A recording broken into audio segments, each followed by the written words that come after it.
Hello students, welcome to my channel. आज हम इस वीडियो में डिस्कस करेंगे जो मिर्जा गालिब कॉलेज है गया में, उसके उसमें हमारे कॉलेज फैकल्टी के लिए वैकेंसी निकाली है। कॉलेज फैकल्टी पोजीशन के लिए एडवर्टाइजमेंट जारी की गई है।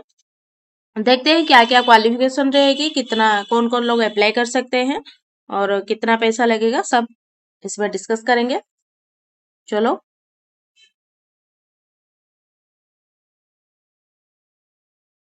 तो ये कौन से पोजीशन के लिए है देखो। Persian, Urdu, political science, Hindi, history, economics, philosophy, psychology, mathematics, chemistry, physics और क्या है, तो बॉटनी। तो पर्शियन के लिए एक, उर्दू के लिए एक, पॉलिटिकल साइंस के लिए 3। ये पोस्ट देख पा रहे हो कितना है। और क्या लिखा है, एलिजिबिलिटी और qualification for the post of assistant professor A+B। पे रहेगा level 10 in the pay level. Salary 75,000 से लेकर 80,000 के बीच रहेगी। और क्या है, the maximum age for appointment to the post of assistant professor shall not be more than 55 year. Age limit दिया है 55 ईयर, उससे ज्यादा नहीं होना चाहिए। और क्या है, for the discipline of arts, humanistics, social science, science and language. और दिया है master degree with 55% mark of an equivalent grade in a point scale whatever the grading system। Master degree में 55% होना चाहिए। अगर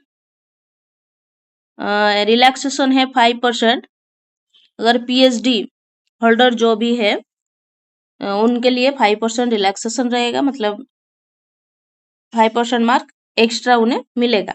relevant grade which is regarded as equivalent of 55%, whatever the grading system is followed by a recognized university at the master level shall also be considered eligible। और क्या होना चाहिए, qualified in National Eligibility Test, NET qualify होना चाहिए या SLET in the subject concern, जो subject है उससे नेट या स्लेट क्वालिफाई होना चाहिए। और क्या है, पीएचडी डिग्री ये सब होना चाहिए। और लिखा है ना, और PhD degree awarded in accordant with the university grant commission, ये होना चाहिए। और पीएचडी यूजीसी नेट जो रिकॉग्नाइज करता है उसमें पीएचडी होना चाहिए। और क्या है, PhD degree awarded to the candidate in regular mode only, evaluation of PhD thesis by at least 2 external examiner. तो ये क्वालिफिकेशन हमने डिस्कस कर लिया। अभी क्या है, जैसे मार्क्स मिलता है, मतलब ग्रेजुएशन अगर 80% से एबव है तो उनका 80% एबव, 80% एंड एबव अगर है उनके लिए 15 मार्क, और 60% टू लेस देन 80% के बीच अगर है तो 13 mark, 55% to less than 60% 10 marks. जैसे रहता है एकेडमिक स्कोर बेस से। पीएचडी के लिए अगर 80% पीएचडी में और उसके एबव है तो 25 मार्क्स से मिलेंगे। एमफिल में अगर 60% से एबव है तो 7 मार्क्स। पीएचडी अगर है तो 30 मार्क। नेट विथ जेआरएफ अगर है 7 मार्क्स। नेट अगर है तो 5 मार्क्स। स्लेट या एसीटी अगर है तो 3 marks. Research publication 2 marks each, research publication published उसके लिए 10 मार्क्स। हमने देख लिया कौन से मार्क मिलेंगे। और टेक्निकल पोस्ट टीचिंग या पोस्ट डॉक्टरल एक्सपीरियंस अगर है तो 10 मार्क्स। अवार्ड्स इंटरनेशनल या national level award given by international organization या government of India recognized national level bodies, उसके लिए 3 marks. State level award given by state government, उसके लिए 2 मार्क्स। तो मार्क्स भी हमने डिस्कस कर लिया कितना कितना मार्क्स होंगे। देखो टोटल कितना मार्क्स है। Total if the period of teaching या post doctoral experience is less than 1 year, अगर 1 साल से कम है post doctoral experience PhD, then the marks will be reduced, तो कम हो सकता है। एमफिल प्लस पीएचडी अगर है तो 30 मार्क मैक्सिमम मिलेगा। जेआरएफ नेट या सेट उसके लिए 7 मार्क्स। इन अवार्ड कैटेगरी के लिए 3 मार्क्स। तो number of candidate shall be called interview, ये इंटरव्यू के बेसिस में होगा, एग्जाम नहीं होगा, इंटरव्यू। जैसे इंटरव्यू के लिए बुलाएंगे। एकेडमिक सेक्शन मतलब जैसे मार्क हमने देखा पीएचडी अगर है तो कितना मार्क, अगर नेट या स्लेट क्वालिफाई उससे 80 मार्क्स मिलेंगे। रिसर्च पब्लिकेशन के लिए 10 मार्क्स और टीचिंग एक्सपीरियंस अगर है तो उसके लिए 10 मार्क्स, ये 100 मार्क्स मिलेंगे। ये कैसे कैटेगराइज होंगे, जितने लोग भी फॉर्म अप्लाई किए हुए हैं उसके बेसिस पे ही होगा।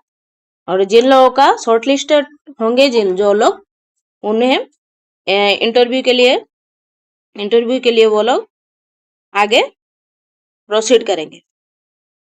Screening and shortlisted of candidate criteria and process, ये है। तो ये हमने देख लिया।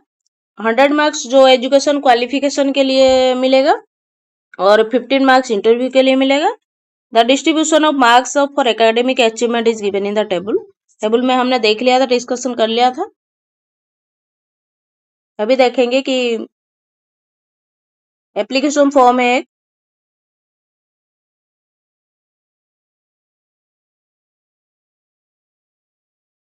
all correspondence for the college including interview shall not be sent only the email or speed post address provided by the applicant in the application form। Speed post के माध्यम से आपको फॉर्म भेजना है, स्कूल को, कॉलेज को form भेजना है, ओरिजिनल फोटो और टेस्टिमोनियल सर्टिफिकेट ओरिजिनल डॉक्यूमेंट के साथ। ये देखा। एप्लीकेशन फॉर्म भी देखते हैं। एप्लीकेशन फॉर्म है, name of subject, applicant, photo, जो भी एप्लीकेशन दिया है वो सब फिल करना है। क्वालिफिकेशन जो है दिया गया है वो सब भरना है। देख लिया।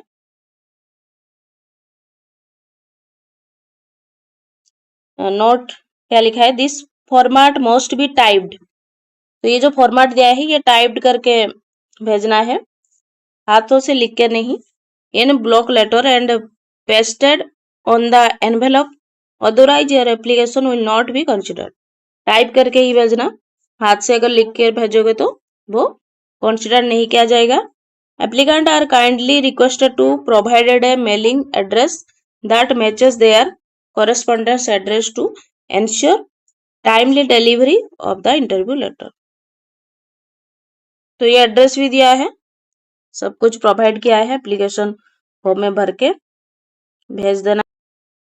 अभी एडवर्टाइजमेंट में देखते हैं कि कितना फीस रहेगा, और सबके बारे में डिस्कस करेंगे, कब फॉर्म भेजना है। तो लिखा है देखो, this the applicant must have the academic qualification as per the prevailing UGC norm. जो भी क्वालिफिकेशन दिया है वो क्वालिफिकेशन रहनी चाहिए।